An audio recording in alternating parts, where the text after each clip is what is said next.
নমস্কার, আপনারা দেখছেন বাংলা ডিফেন্স নিউজ। আজকের একটা সুখবর আছে একটি শেয়ার বাজার দিয়ে। ভারতবর্ষের মধ্যে বোম্বে স্টক এক্সচেঞ্জ ইতিহাসে প্রথমবার 400 লাখ কোটি টাকার ভ্যালুয়েশনকে বাড়িয়েছে। আর আপনারা বলবেন এই খবরটা শুনে আমাদের কি লাভ হবে?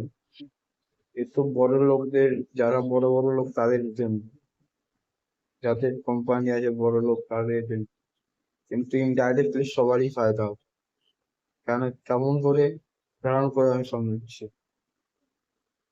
ভারতবর্ষের মধ্যে যত কোম্পানি আছে সব শেয়ার বাজারে লিস্টিং আছে। কোনো কোম্পানি ভ্যালু হয় 1 লাখ টাকা, কোনো কোম্পানির ভ্যালু হয় 1 কোটি টাকা, কোনো কোম্পানির ভ্যালু হয় 1000 কোটি টাকা। বোম্বে স্টক এক্সচেঞ্জে শেয়ার বাজারে লিস্টিং আছে। এখন ফরেন ইনভেস্ট বরাবর ভারতের মধ্যে ইনভেস্ট করতে গিয়ে ফরেন রিজার্ভ, বাইরে যারা নিবেশক আর কি, যারা বিদেশে, তারা ভারতের মধ্যে ভরসা করতেছে। ভারতের মধ্যে স্ট্রং গভর্নমেন্ট আছে। ইনফ্যাক্ট যারা নিবেশক, যারা নিবেশ করতেছে ভারতের মধ্যে, ছোট মোটো কোম্পানির উপরে যারা ফরেন রিজার্ভ যারা ইনভেস্ট করবে, কোনো ছোট কোম্পানির উপরে ইনভেস্ট করলে তারা কোম্পানি বড় করবে, বা একটা কোম্পানি যার আছে তার দুটো করবে, তিনটে করবে।